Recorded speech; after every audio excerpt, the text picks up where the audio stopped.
오늘 여러분에게 드릴 말씀은요, 47번째입니다. 세 번째 대접입니다. 세 번째 대접. 세 번째 대접, 물심판. 본문은 요한계시록 16장 4절부터 7절까지입니다. 읽어보겠습니다.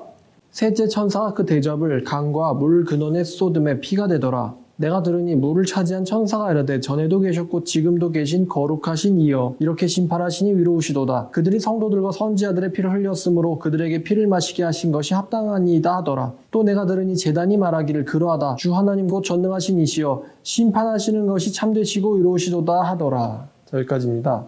여러분이 오늘 말씀을 이해를 위해서 봐야 될 부분이 있는데 그 말씀을 먼저 보기 전에요. 시편 78편을 보겠습니다. 시편 78편 44절을 보시면요. 그들의 강과 시내를 피로 변하여 그들로 마실 수 없게 하시며 라고 합니다. 오늘 본문이 셋째 천사가 그 대접을 강과 물 근원에 쏟으니 피가 되었다라고 했는데 78편 44절에 그들의 강과 시내를 피로 변하여 그들로 마실 수 없게 하시며 라고 합니다. 그러니까 이 시편 말씀을 통해서 우리가 연결 지을 수 있는 부분은 역시 출애굽기 7장에 있는 나일강 심판입니다.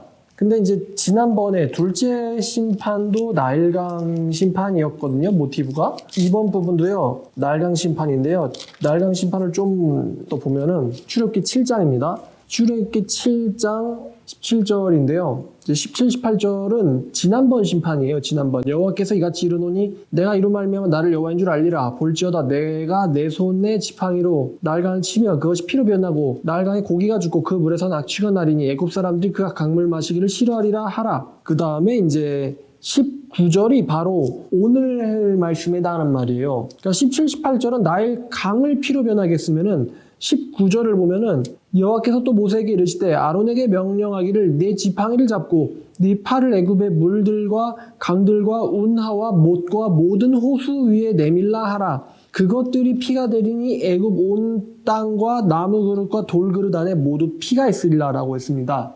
자, 둘째 대접을 통해서 바다가 심판을 받았는데 이번에는 셋째 대접을 통해서 심판을 받는 곳이 바로 이제 이 물의 근원이에요. 근데 이 오늘 지금 우리가 방금 보았던 출애굽기 7장 부분에서도 강에 대한 심판과 이제 호수와 운하와 못에 대한 심판으로 이제 첫 번째 심판이 좀 나눠지거든요. 강과 물까지. 근데 오늘 우리가 보고 있는 이 본문도요, 마찬가지로 두 번째가 바다에 대한 심판이었다. 바다가 피같이 되었다라면 세 번째는 이제 강과 물 근원이 심판을 당합니다. 자, 근데 오늘은 이제 본문을 쭉 설명한 다음에 제가 결론으로 이제 적용을 해볼 텐데요. 우리가 이제 바다에 대한 심판을 지난번에 다루면서 이 바다에 대한 심판이 경제적인 심판이라고 해석할 수도 있다라고 얘기를 했어요. 그 이유가 로마라는 도시가 해상 교역을 통해서 부를 축적하는 도시이고 로마 자체가 이제 해상 무역로가 발달되어 있어서 바다가 심판을 당한다는 건 사실 무역이 봉쇄된다는 의미가 된다라고 그 당시 사람들의 개념으로는 제가 말씀을 드렸는데 오늘 본문인 16장 6절에 보니까 이제 이 심판 뒤에 천사가 이야기를 해요. 6절에 그들이 성도들과 선지자들의 피를 흘렸으므로 그들도 피를 마시는 것이 합당하다라고 이야기합니다. 근데 이 성도들과 선지자들이라고 표현하는데 이 성도들과 선지자들이란 말이 요한계시록 18장 24절에서도 나와요. 요한계시록 18장 24절에 선지자들과 성도들과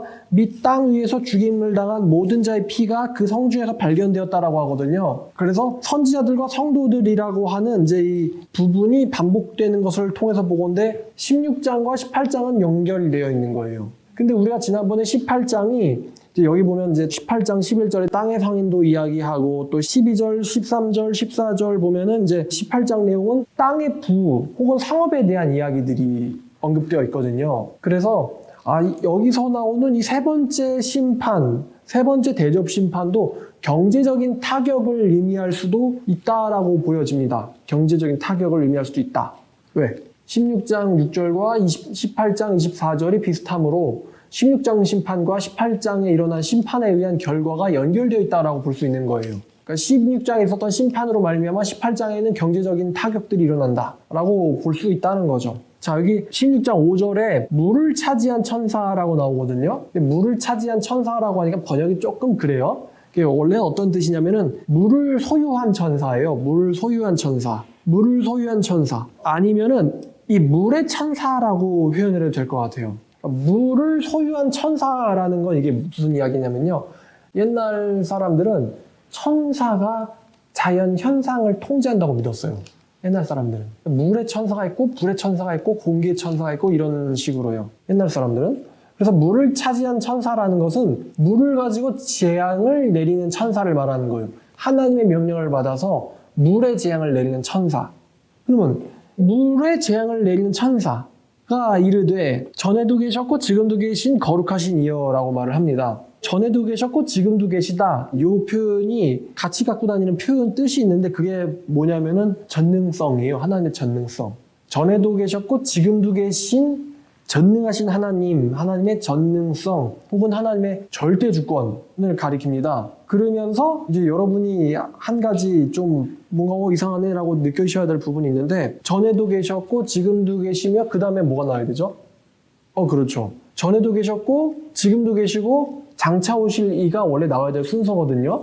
장차 오실 이. 요한계시록 1장 8절을 보면 주 하나님이 이르시되 나는 알파와 오메가라 이제도 있고 전에도 있었고 장차 올 자. 그죠? 이게 나와야 되고 그 다음에 제가 언급한 전능한 자. 그죠? 시간의 소유자. 전능자라는 게 나와야 되는데 근데 여기서 보면은 장차 오실 이가 있어요 없어요? 전에도 계셨고 지금도 계시고 장차 오실 이는 빠졌어요. 그럼 왜 빠졌을까? 왜 빠졌을까? 빠졌고 대신 뭐가 들어갔냐면은 거룩하신 이로 대체가 됐습니다. 이게 재밌죠? 이게 왜 이렇게 빠졌느냐라고 하냐면요. 여기서 하나님의 거룩하심을 집어넣은 이유는 자, 이 거룩과 반대되는 개념이 이제 불경건, 거룩하지 않은 것들에 대해서 심판을 내려야 되는 것이 하나님의 거룩한 속성이기 때문이에요. 거룩하신이라는 단어에는 뭐가 들어가냐면은 공의로우신이 같이 포함이 되거든요. 거룩함 안에 공의가 들어가는 개념이에요. 근데 공의로우심은 어떤 거를 전제하냐면 심판을 전제합니다. 그래서 거룩하신 하나님은 심판을 하시는 하나님이에요. 심판하셔야만 하는 하나님이에요. 그래서 전에도 계셨고 지금도 계신 거룩하신 하나님이라고 바뀌었어요. 그리고 장차 오실 이라는 게 빠진 이유가 있는데 여러분 그 인심판 뗄 때 순교자들이 이 피 좀 갚아달라고 했는데 하나님 뭐라고 대답했어요? 갚아주겠다 아니면 좀만 기다려라. 좀만 기다려라. 그죠? 좀만 기다리라고 하셨어요. 자, 그 좀만 기다리라고 하신 하나님이 요한계시록 1장 8절에서 하나님이 다시 온다. 하나님이 다시 온다라고 했을 때 그 다시 오시는 하나님이 왜 오죠? 맞아요. 심판하려고 오세요. 하나님의 공의를 실현시키려고 옵니다. 그래서 하나님이 다시 오시는 날은 뭐 하는 날이에요? 지구에. 심판의 날이에요. 심판의 날. 자, 근데 인심판에서는 좀 기다려라고 했던 하나님께서 지금은 16장에서는 다시 오실이라는 표현이 빠져버렸어요. 왜 빠졌냐면은 지금 대접 심판을 시작함으로써 이제 뭐가 끝나냐? 이제 이 대접이 다 던져지면은 인류의 역사는 끝나는 거예요. 그렇기 때문에 하나님의 다시 오심, 다시 말하면은 지금 이 대접 심판을 통해서 이 대접 심판과 하나님이 재림은 같지 않거든요. 예수님의 재림은 19장에서 있어요. 19장에서 있는데 그거 같지 않지만 예수님의 재림을 이끄는 심판이 바로 일곱 대접 심판이거든요.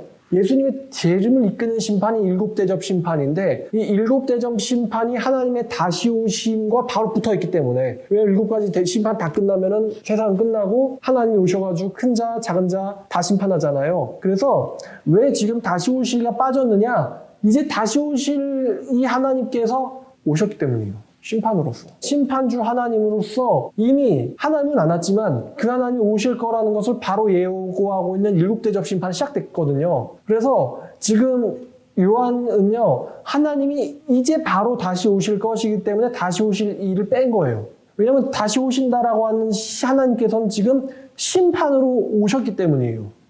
그래서 장차 오실 이라는 표현이 빠진 이유는 그 하나님이 이미 심판으로 오셨기 때문에 빠졌어요.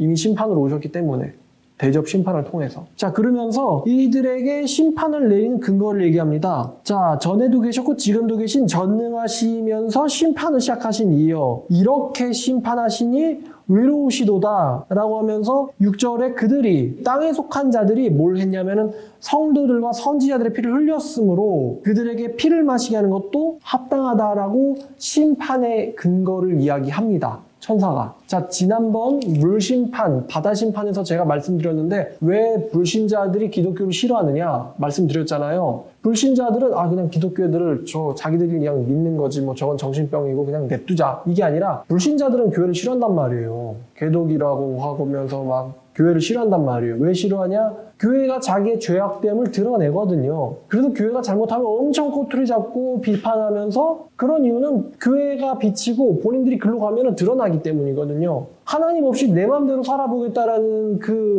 한마디로 이제 대적의 본성을 교회가 예수 믿으세요라는 말로 자꾸 지적을 하고 있기 때문에 싫어한단 말이에요. 그래서 하나님을 안 믿는 사람들은 중립적으로 착할 수가 없고 하나님을 안 믿으면 박해하게 돼 있어요.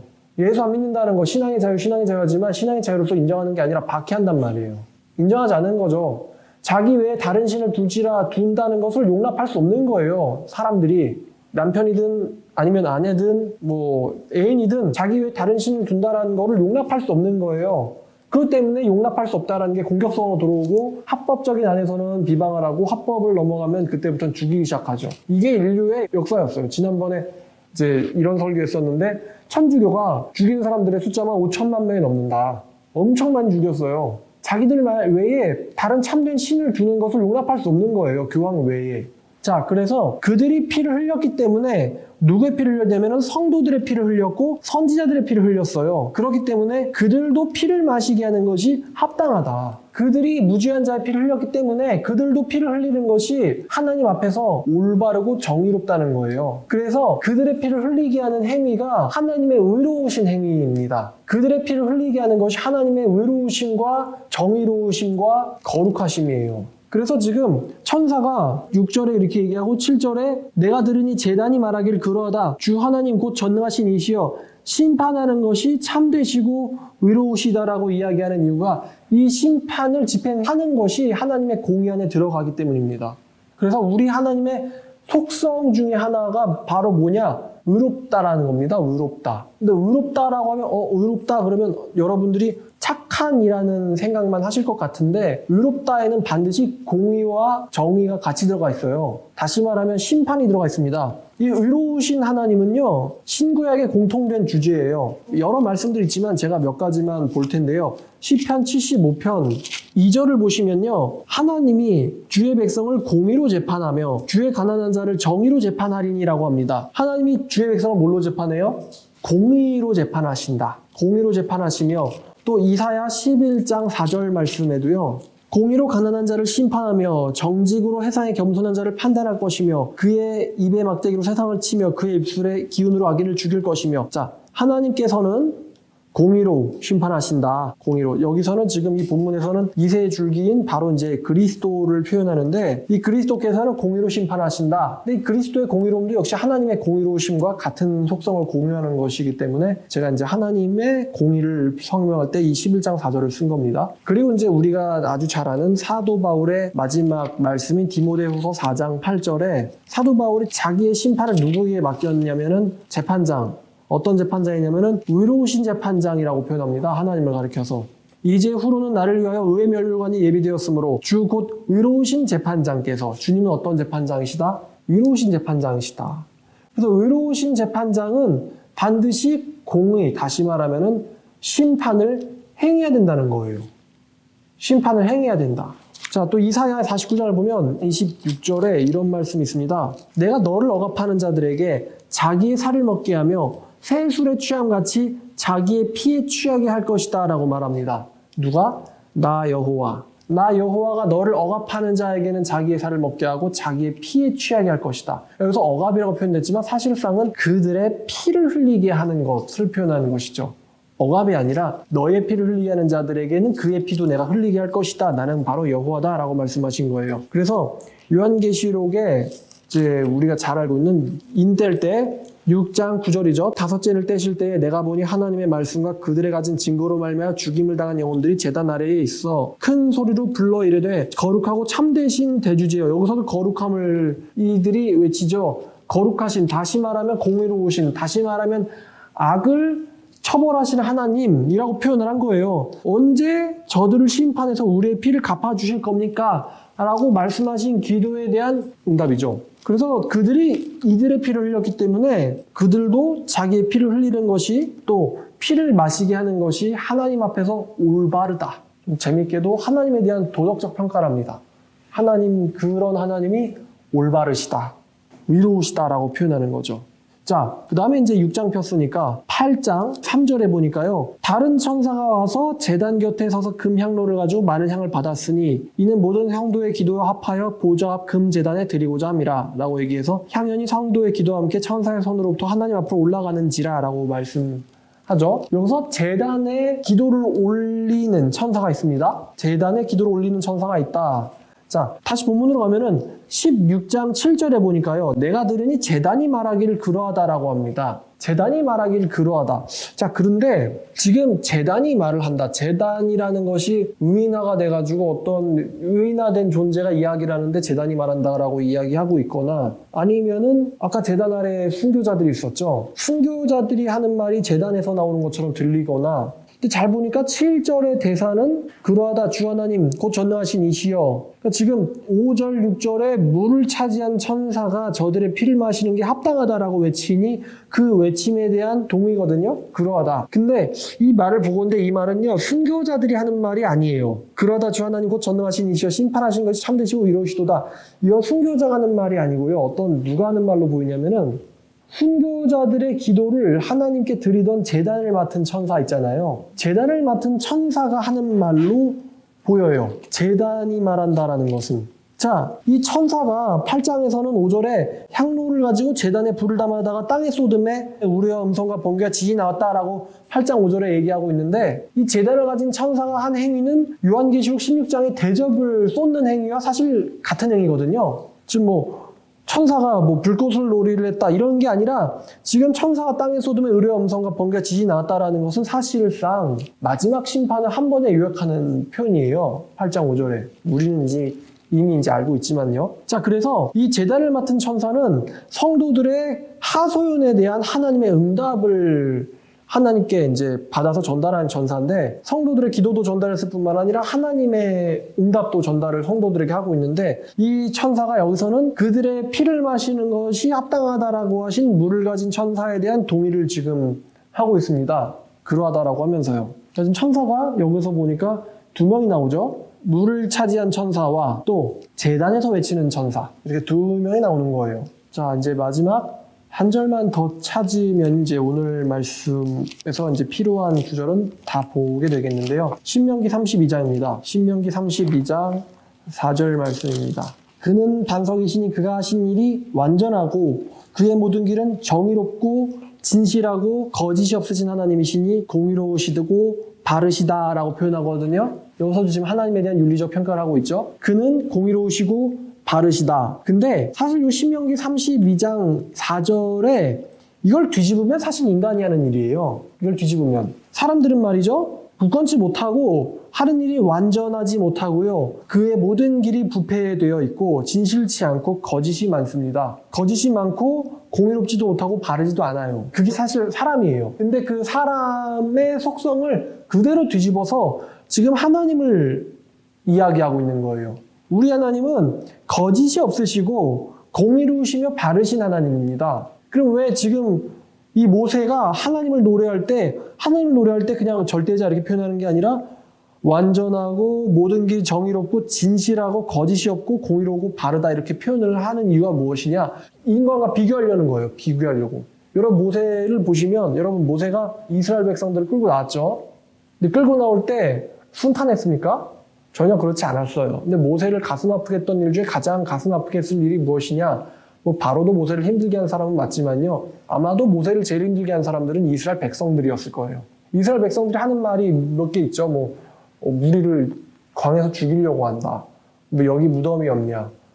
새 지도자를 세워서 애굽으로 돌아가자. 모세를 죽이려고도 했어요. 그럼 모세가 그들도 나름 주장은 있는데 근거는 있어요. 근데 그럼 모세가 어떻게 생각을 할까? 지금 모세가 잘못한 건가? 아니면 여호와가 잘못하신 건가? 아니면 백성들이 왜곡되어 있는 건가? 지금 백성들이 왜곡되어 있거든요. 그럼 왜곡된 백성이 바른 하나님을 가리켜서 바르게 평가합니까? 왜곡되게 평가합니까? 왜곡되게 평가를 하거든요. 그러니까 사람들은 항상 입에서 뭐를 말합니까? 사람들은 항상 입에서 거짓말을 말합니다. 그렇기 때문에 이 거짓말을 말하는 사람들과 반대해서 하나님의 나타난 속성이 거짓이 없으시고 바르신이에요. 거짓이 없으신 바르신. 얼마나 사람들이 거짓말로 자기를 변명하며 다른 사람들에게 누명을 덮어 씌우는지, 얼마나 사람들이 나 자기 생각에서 거짓말로. 즉 그런 사람들을 판단하시는 하나님께서 당연히 여기서 외쳐져야 되는 하나님의 속성이 바로 참되고 의로우시다라는 것.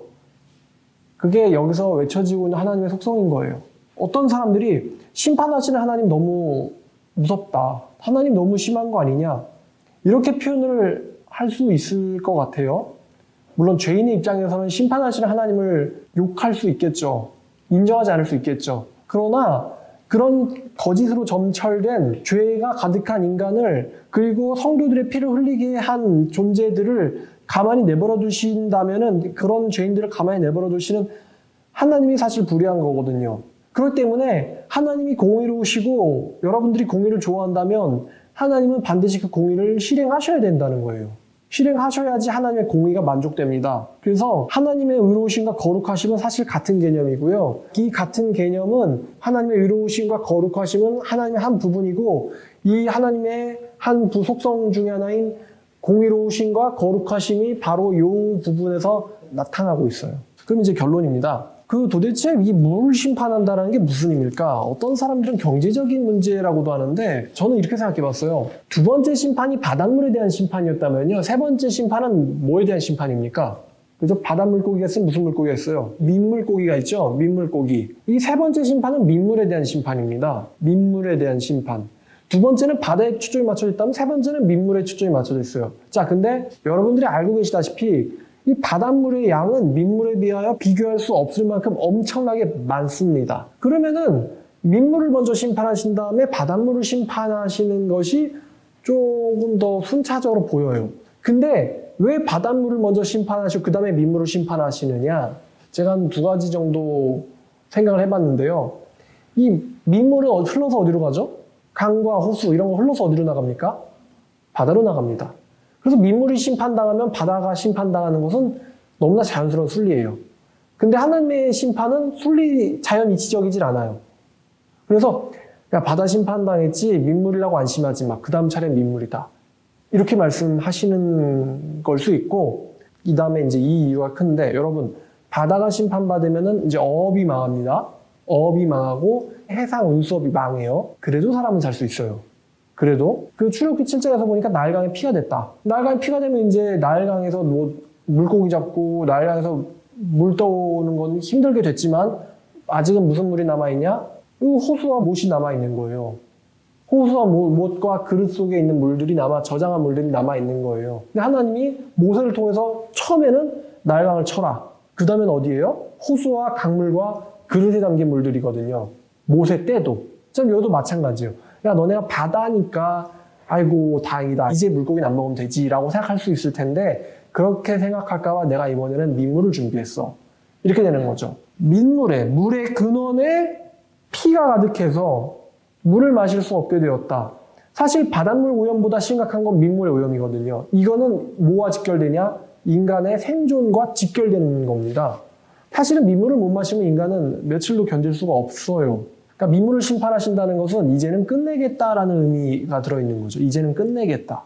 여러분, 우리나라가 이제 물 부족 국가라는 말을 여러 번 들으셨을 텐데, 2025년이 되면은 세계 인구의 3분의 2가 물 부족에 시달리게 될 것이라고 합니다. 세계 인구의 3분의 2이면은 약 50억이죠. 50억 명에 해당하는 인구들이 물 부족에 시달리게 될 것이다. 우리나라도 멀지 않았죠. 돈을 물 쓰듯이 아니라 이제는 속담이 좀 바뀔 수도 있을 것 같아요. 물을 돈 쓰듯. 저 사람은 물을 돈 쓰듯 해. 속담이 이렇게 바뀔 수도 있을 것 같거든요. 물이 너무 귀해져가지고. 그게 당연하게 되면 속담이 될 수가 없지. 물을 돈 쓰듯 한다라는 표현도 나올 것 같거든요. 그래? 부자인가 보다 물을 돈 쓰듯 하다니. 이럴 수가. 이렇게 될 수도 있을 텐데, 그러면 도대체 이 피가 무엇이냐? 아무래도 이제 이 자연 현상에서 우리가 아직 경험하지 못한 재앙일 가능성이 저는 높다고 봅니다. 이거는 비유적인 심판이 안 될 수밖에 없는 이유를 제가 하나 제시했는데, 나일강에 있었던 10가지 재앙이 문자적이었지 비유적이 아니었어요. 근데 그 나일강의 심판을 그대로 지금 재현하고 있는 것이 둘째와 셋째 대접입니다. 그러면 나일강에서 보여주는 것이 하나님의 그 본복이요. 그리고 지금 대접으로 보여주는 것이 정말 본막이다. 본 무대라고 했을 때 본보기는 정말 무서운데 본막은 뭐야? 인트로만 그렇다고 사실 별로네. 우리 하나님이 그런 작품을 만들 리가 없습니다. 그쵸? 그 영화는 예고편이 다드만 이런 영화를 하나님이 만들 리가 없단 말이에요. 그러니까 여러분 출애굽 때 심판이 구경할 만했을까요? 무서웠을까요? 일단 첫 번째부터 일단 비주얼이 좀 충격적이죠. 강이 다 빨개. 그리고 못도 빨갛고 그릇에 담긴 물도 빨개. 완전 비주얼이 쇼킹합니다. 그리고 메뚜기도 한두 마리 보면 귀엽지만 막 때가 와가지고 싹 쓸어버리질 않나. 막 불이 섞인, 어떻게 우박에 불이 섞여요? 불 섞인 우박이 떨어져가지고 다 죽이질 않나. 전염병 돌려가지고 가축들 다 쓰러지질 않나. 마지막에는 이제 진짜 소리 소문 없이 목숨을 삭제해버리죠. 분명 애굽에서 일어났던 심판은 굉장히 무서운 심판이에요. 근데 그게 그 유월절이 정말 마지막 유월절의 예고편이었단 말입니다. 예고편. 그렇다면 본편은 훨씬 더 무서울 것이고 그 본편에 해당하는 일곱 대접 심판이 비울 리가 없죠. 그러면 어떤 학자들의 이제 의견대로 분명 하나님은 경제적으로도 우리를 심판하실 거예요. 그런데 정말 무서워하는 거. 너네가 정말 무서워하는 거 있잖아요. 바다. 그 다음에는 민물이다. 너네 정말 무서워하는 거. 이미 우리가 지금 다 느끼고 있죠. 여러분 해가 무섭다는 생각 해봤어요? 옛날에는 해를 무섭다고 생각 안 했어요. 옛날에는. 근데 조금 시간이 지나니까 무슨 오존층에 구멍이 뚫려가지고 해가 사람을 죽이고 햇빛 때문에 암이 걸려가지고 말입니다. 그리고 해에 대한 공포영화들, 종말을 다루는 영화들도 종종 나오고 있죠. 근데 지금 거기에 대한 그런 것들은 다 지금 현실에 일어날 수 있는 가능성에 대한 SF 영화 같은 거거든요. 근데 지금 요한계시록도 이미 그 얘기를 하고 있어요. 그 다음번에는 민물이다. 그들이 선지자들의 피를 흘렸기 때문에 이제 그들도 피를 마실 수밖에 없다. 왜 피를 마실 수밖에 없느냐? 물이 없으니까. 자, 그래서 이 바다 심판 다음에 나오는 이 민물에 대한 심판. 사실은 이거는 강과 물 근원이라고 쏟아 표현이 됐지만 이 물이 민물이라는 것을 우리가 알고 나면은 사실상은 인류 문명의 거의 종말이거든요. 인류 문명의 종말을 고하는 심판이 바로 이 셋째의 심판인데요. 이 심판을 하면서 천사들이 심판이 너무 끔찍할 것이기 때문에 여기에 대한 부언을 하죠. 그게 바로 그들이 피를 흘렸기 때문에 이들도 피를 마시게 하는 것이 합당하다. 그리고 이렇게 심판하시는 것이 의롭다라고 인류의 생존을 끊으면서 이제 그런 말을 천사가 하고 있습니다. 자, 그 다음 설교는 이제 넷째 천사 해 심판인데요. 48번째가 되겠습니다. 다음 시간에 보겠습니다. 감사합니다.